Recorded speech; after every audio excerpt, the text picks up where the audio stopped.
Puji Tuhan, tiba saatnya kita akan mendengarkan kebenaran firman Tuhan.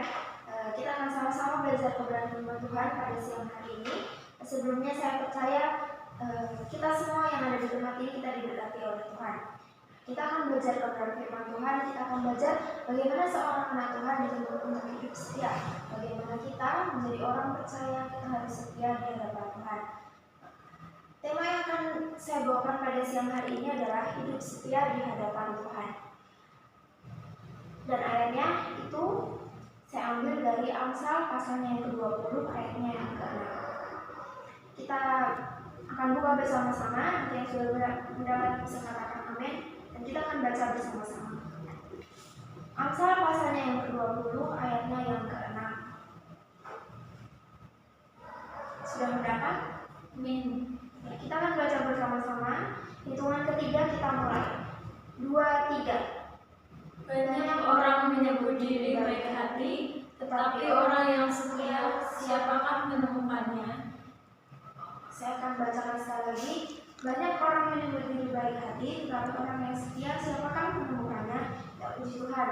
Di sini kita akan belajar bagaimana kita sebagai anak-anak Tuhan, Tuhan ingin kita hidup setia di hadapan Tuhan. Tuhan ingin kita sebagai anak-anak Tuhan memiliki kesetiaan agar kita dapat hidup dengan benar, hidup berkenan di hadapan Tuhan. Nah, kita lihat di sini di ayat yang ke-6 ini kita akan belajar bersama-sama. Di sini ada dua kata yang menurut saya menarik, yaitu baik hati dan setia. Saya percaya jemaat Tuhan yang ada di tempat ini, kita semua ketika kita mendengar kata baik hati dan kata setia, kita senang. Kita senang ketika ada orang yang mungkin memiliki sikap atau karakter baik hati dan setia. Kita senang bergaul dengan mereka. Atau kita yang memiliki sikap seperti itu, orang akan senang bergaul dengan kita. Apalagi dalam hubungan seseorang, hubungan suami istri, hubungan berpacaran, kita dituntut untuk hidup setia. Nah, kita melihat lalu apa perbedaan dengan baik hati dan setia itu? Apa yang penulis mau sampaikan melalui Raja Salomo kepada kita semua jemaat Tuhan yang ada di tempat ini? Bicara tentang baik hati, kalau kita lihat situasi yang terjadi saat ini, saya mau ajak Bapak Ibu Saudara-saudari sekalian melihat bahwa apa yang terjadi saat ini, apa yang terjadi di negara-negara, di mana-mana tempat, di berbagai negara, bahkan khususnya di Indonesia, di negara Indonesia, kita bisa lihat yang terjadi dengan mata kepala kita sendiri bahwa kita sekarang sedang dilanda atau terkena musibah, bisa dikatakan terkena musibah, yaitu suatu penyakit, suatu virus, suatu wabah, yaitu virus corona yang melanda seluruh negara, bahkan Indonesia, negara kita sendiri. Dan wabah ini mengkhawatirkan kita, membuat hampir semua orang takut. Bahkan umat Tuhan yang percaya kepada Tuhan pun juga dapat merasakan takut karena adanya virus ini. Tapi kita bisa lihat dari kejadian ini, kita juga bisa lihat ada hal-hal baik, ada hal positif yang bisa kita lihat. Melalui kejadian ini banyak orang karena mereka takut, karena mereka khawatir, karena mereka risau, mereka jadi lebih mendekatkan diri kepada Tuhan. Mereka jadi membantu sesama mereka yang jadi menolong karena mereka rasa kasihan. Misalnya ada yang terkena dampak atau terkena penyakit ini, ada yang putus hubungan kerja, ada yang terkena virusnya, terkena dampak virusnya, ada yang susah bekerja, para pedagang susah berdagang, para penjualan susah berjualan, dan lain sebagainya. Tapi ada beberapa juga mereka yang mungkin masih dicukupkan, yang masih Tuhan cukupkan, yang masih yang tidak terkena dampak ini. Mereka mungkin menolong sesama mereka. Nah, itu semua perbuatan baik yang mereka lakukan. Jadi mungkin dengan memberi, menyupport, mendukung, itu semua perbuatan baik. Lalu misalnya kalau kita misalnya berpapasan dengan orang, kita memberi senyum saja itu sudah dikatakan baik.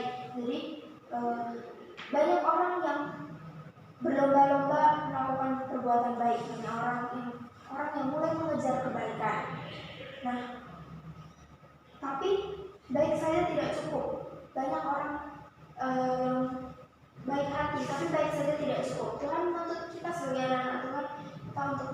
hidup setia. Nah, bahkan saya sendiri pun ketika saya melakukan kebaikan kepada orang lain, saya pun bisa menilai diri saya bahwa saya baik. Apa yang terlihat, apa yang saya lakukan kepada orang lain itu sudah bisa dikatakan baik. Tapi itu saja tidak cukup. Nah, kita melihat dari pengertiannya, kita akan bahas satu persatu dari baik hati. Saya ambil pengertian secara umum terlebih dahulu. Arti baik hati menurut Kamus Besar Bahasa Indonesia adalah berbudi atau berasal dari kata dasar baik. Jadi baik hati itu berbudi baik, itu berasal dari kata baik. Jadi setiap perilaku yang mengarah kepada kebaikan itu dikatakan baik. Selalu berbuat kebaikan, selalu menolong sesama, membantu sesama, itu sudah dikatakan baik hati. Nah, sedangkan kata setia itu artinya berpegang teguh pada janji atau pendirian.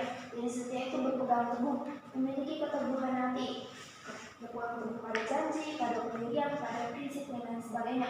Dan di sini dikatakan seberat apapun tugas yang diberikan atau sebagaimanapun beratnya tugas yang diberikan kepada seseorang, ia tetap melakukannya. Jadi setia ini juga berhubungan dengan apa yang orang membantu, tugas apa yang orang bantu berikan kepada orang tersebut. Seberat apapun itu, ia tetap melakukannya, ia tetap mengerjakannya. Itu setia. Lalu dari bahasa aslinya, di bahasa Ibrani, baik di sini digunakan kata keset. Keset ini mempunyai arti yang luas, bisa cinta kasih, bisa kasih setia dan lain sebagainya. Tapi di ayat ini digunakan kata keset. Hampir sama, jadi bagian merupakan perilaku atau sikap kebaikan yang dilakukan kepada orang lain. Lalu kata setia itu dari bahasa Ibrani yaitu digunakan kata emunah yang artinya kokoh, tidak tergoyahkan, atau tidak berubah. Jadi setia itu kokoh, memiliki pendirian kokoh, tidak tergoyahkan atau tidak berubah-ubah, tidak berubah-ubah, tidak terpengaruh dengan hal yang luar. Nah, kita bisa melihat dari kedua kata ini hampir sama, tapi maknanya tetap berbeda, bahwa baik itu sesuatu yang kita lakukan kepada orang lain, perbuatan yang kita lakukan kepada orang lain yang menjurus kepada hal yang positif untuk menolong orang lain, itu sudah bisa dikatakan baik hati. Dan itu banyak sekali kita lihat di sekitar kita. Namun setia itu lebih dari sekedar baik hati, dibutuhkan keteguhan hati, dibutuhkan ketetapan hati. Dan itu yang dituntut oleh Tuhan dari setiap anak-anak Tuhan.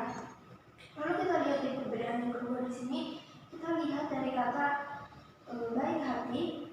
Di situ diawali dengan kata banyak orang menyebut diri baik hati. Nah, seperti yang sudah saya jelaskan sebelumnya, banyak orang yang menyebut diri baik hati. Apa yang kita kerjakan kepada orang itu sudah baik, itu sudah benar, dan itu menolong orang lain itu sudah baik. Tapi di kata setia ini ditulis dengan kalimatnya, tetapi orang yang setia, siapakah menemukannya? Nah, ini merupakan pertanyaan retoris yang mengharapkan jawaban sulit didapat atau bahkan tidak ada. Jadi orang setia itu jarang sekali ditemukan. Nah, ini merupakan apa yang Raja Salomo lihat pada zaman itu, pada saat itu, bahwa manusia yang setia itu sangat sulit didapat. Itu sangat susah ditemukan atau bahkan tidak ada. Dan ini juga yang mau Tuhan sampaikan melalui Raja Salomo kepada jemaat Tuhan yang ada di tempat ini, bahwa kita sebagai anak Tuhan, kita dituntut untuk hidup setia. Kita harus memiliki kesetiaan kepada Tuhan. Jadi baik setia itu lebih dari sekedar kebaikan. Kita dituntut untuk mempunyai ketetapan hati, keteguhan hati, mempunyai pendirian yang kokoh, yang teguh. Supaya apa? Supaya kita sebagai anak Tuhan dapat hidup sesuai dengan kehendak Tuhan. Kita dapat hidup berkenan di hadapan Tuhan. Kita pertanyaannya adalah, mengapa kita harus hidup setia? Mengapa anak Tuhan harus hidup setia? Mengapa kita dituntut harus hidup setia? Di sini ada 3 hal yang saya akan bagikan kepada kita yang ada di tempat ini. Mengapa kita harus hidup setia? Yang pertama adalah kesetiaan merupakan penghormatan kita kepada Tuhan. Jadi melalui kesetiaan kita kepada Tuhan, itu merupakan penghormatan kita kepada Tuhan. Apa yang kita kerjakan, apa yang kita lakukan, yang orang membankan yang ketika kita diberi suatu kepercayaan itu kerjakan atas dasar hormat kita, atas rasa penghormatan kita kepada Tuhan. Ketika kita mengerjakan sesuatu, kita pandang Tuhan, kita lihat Tuhan bahwa saya mengerjakan sesuatu ini karena saya tunduk kepada Tuhan, karena saya taat kepada Tuhan, karena saya menghormati Tuhan. Ketika kita menghormati Tuhan, apapun apa yang kita kerjakan itu harus sesuai dengan kehendak Tuhan, bukan sesuai dengan kehendak kita.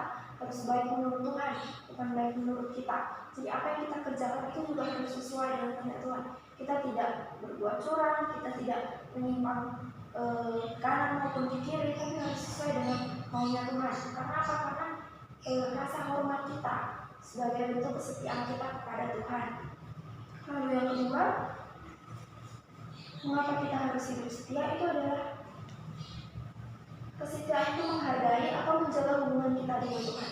Jadi kesetiaan itu menjaga hubungan kita dengan Tuhan. Ada hubungan antara kita dengan Tuhan, ada hubungan antara manusia dengan Tuhan, dan itu perlu dijaga dengan apa? Dengan kesetiaan.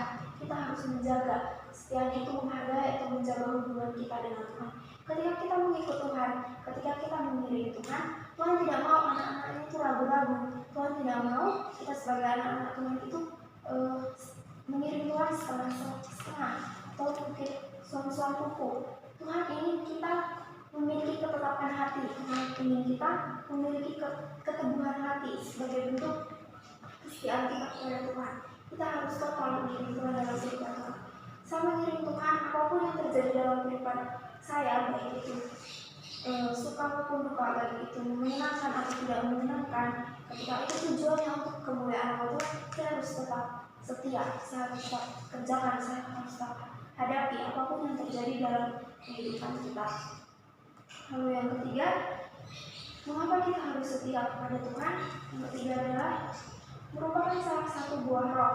Jadi kesetiaan itu merupakan salah satu buah-buah roh. Kalau kita ingat kembali buah-buah roh, ada 9 dan kesetiaan merupakan salah satunya. Di Galatia pasal 5 ayat yang 22-23, kesetiaan itu merupakan salah satu buah roh. Nah, apa yang dilihat dari umat percaya atau apa yang dilihat dari orang Kristen, dari orang-orang yang ada di luar sana yang tidak mengenal Tuhan, yang dilihat adalah sikap maupun tindakan kita, perilaku kita, buah-buah kita, buah apa yang kita keluarkan dalam kehidupan kita. Itu yang orang lihat, yang orang yang belum mengenal Tuhan lihat dari kita sebagai anak-anak Tuhan. Nah, maka dari itu kesetiaan itu dituntut dalam kehidupan kita, karena itu yang akan orang lain lihat, itu yang akan orang-orang di luar sana lihat dalam kehidupan kita. Jadi hidup setia itu lebih dari sekedar kebaikan. Kita bisa dikatakan baik dengan apa yang kita lakukan, dengan apa yang nampak, dan itu baik dan itu benar, positif. Ketika itu berkenan di dalam Tuhan, itu juga baik, itu tidak salah. Tapi kita juga dituntut untuk setia. Lebih dari itu, kita dituntut untuk memiliki keteguhan hati, memiliki ketetapan hati. Lalu di sini saya mengambil contoh dari seorang Lut. Mungkin Bapak Ibu yang ada di tempat ini sudah tidak asing dengan kisah Lut, tapi kita sama-sama mengingat kembali bahwa seorang Lut, dia setia kepada mertuanya dan setia kepada Tuhan. Ketika dia menikah dengan suaminya dan suatu saat suaminya sudah meninggal, sudah dipanggil oleh Tuhan, lalu mertuanya menyuruhnya untuk pulang, untuk kembali ke rumahnya, kan sudah tidak ada lagi yang diharapkan dari mertuanya. Kata mertuanya, lebih baik kamu pulang ke rumah ibumu, kembalilah ke tempat asalmu. Tapi di sini Lut menolak bahwa Lut tidak mau pulang. Lut menolak, Lut bersikeras untuk tetap mengikut mertuanya kemanapun mertuanya pergi. Lut berkata, jangan mendesak aku, kemanapun engkau pergi, di situ aku akan pergi. Kemanapun engkau bermalam, di situ juga aku akan berada. Bangsamu lah bangsaku, Allahmu lah Allahku. Nah, dari sini kita bisa melihat ketetapan hatimu. Dia mungkin melihat bahwa walaupun suaminya telah meninggal, tapi mertuanya ini tetap bagi dia adalah ibunya juga, ibunya suaminya, bukan ibunya dia juga. Jadi dia memutuskan untuk kemanapun mertuanya pergi, tetap mengikuti. Akan dikatakan bangsamu lah bangsaku, Allahmu lah aku. Jadi bersikeras, bukan bersikeras dengan perbuatan yang tidak baik, tapi bersikeras untuk tetap setia atau berpaut kepada mertuanya karena mertuanya pergi. Nah, di sini kita lihat bahwa Ruth memiliki keteguhan hati, memiliki ketetapan hati, Ruth tidak tergoyahkan. Dia memiliki keputusan untuk tetap mengikuti mertuanya kemana mertuanya pergi. Nah, ini yang Tuhan mau dalam kehidupan kita. Kita harus memiliki ketetapan hati. Ada kalanya ketika Tuhan izinkan hal-hal yang baik, Tuhan izinkan hal-hal yang nyaman dalam kehidupan kita. Tapi ketika Tuhan izinkan juga keadaan yang tidak menyenangkan, tidak mengenakan dalam kehidupan kita, kalau kita lihat di luar sana ada hal yang lebih menguntungkan, kita pergi, kita mencari hal yang lebih menguntungkan tersebut. Nah, itu sudah merupakan ketidaksetiaan kita kepada Tuhan. Tapi Tuhan ingin kita hidup setia, kita tetap setia apapun yang terjadi.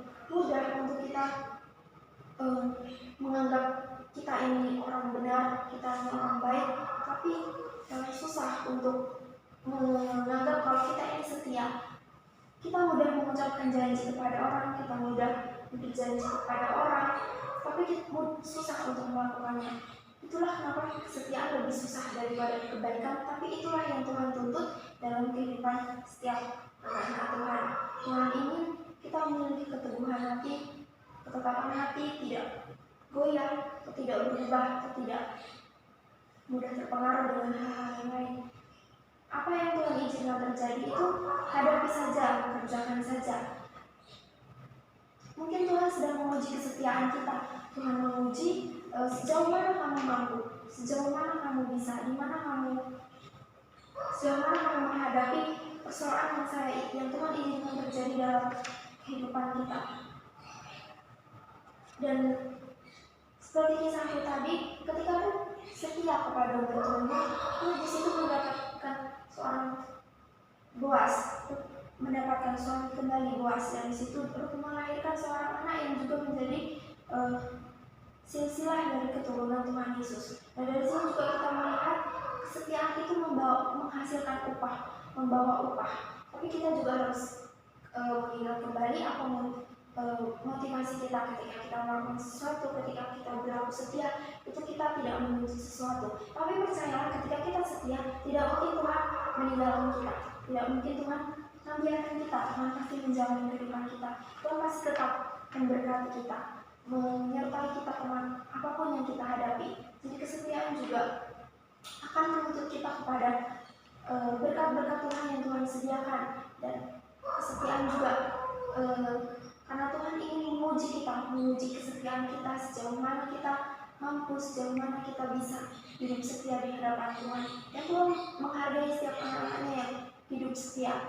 Persoalan yang kita hadapi, apapun yang kita hadapi itu tidak melampaui kekuatan kita, tidak melampaui kemampuan kita. Tuhan hanya mau melihat sejauh mana kamu bisa melakukannya, sejauh mana Tuhan kamu bisa menghadapi ini, sejauh mana kamu bisa hidup setia di hadapan Tuhan. Dan itu akan memproses kita juga. Kesetiaan juga akan membentuk kehidupan kita. Apa yang kita kerjakan juga pasti akan membuat kita semakin bertumbuh di hadapan Tuhan. Dengan setia kita bisa semakin bertumbuh, semakin berbuah di hadapan Tuhan, dan Tuhan akan memberkati setiap kehidupan kita. Jadi kalau kita lihat kembali mengapa kita harus hidup setia, itu yang pertama karena kesetiaan merupakan penghormatan kita kepada Tuhan. Jadi kesetiaan merupakan rasa hormat kita pandang Tuhan, kita lihat Tuhan, apapun yang kita kerjakan, apapun yang kita lakukan itu atas dasar rasa hormat kita kepada Tuhan. Nah, ketika kita melakukannya dengan rasa hormat, otomatis kita harus melakukannya dengan benar, dengan sesuai dengan kehendak Tuhan, dengan maunya Tuhan, bukan maunya kita, dengan apa yang Tuhan mau untuk kita lakukan. Hal yang kedua, kesetiaan itu menghargai atau menjaga hubungan kita dengan Tuhan. Ada hubungan antara anak-anak Tuhan dengan Tuhan, dan itu harus dijaga dengan kesetiaan, dengan ketetapan hati, dengan keteguhan hati, tidak goyah, tidak ragu-ragu, tidak perlu risau. Percaya, ketika kita setia, Tuhan menyertai kehidupan kita. Hal yang ketiga, kesetiaan merupakan salah satu buah roh yang dimana kita dituntut untuk melakukannya karena apa yang dituntut dari anak-anak Tuhan itu adalah buah-buahnya, apa yang dia lakukan dalam kehidupan sehari-hari, dan itu yang akan dilihat oleh orang-orang yang di luar sana. Jadi Tuhan menuntut kita untuk kita hidup setia di hadapan Tuhan, dan percaya pasti Tuhan akan memberkati kita. Walaupun mungkin susah untuk dikerjakan, susah untuk dilakukan, tapi Tuhan ingin kita tetap berpaut kepada Dia. Tuhan ingin kita tetap memilih Dia dengan kesungguhan hati, tidak dengan ragu-ragu.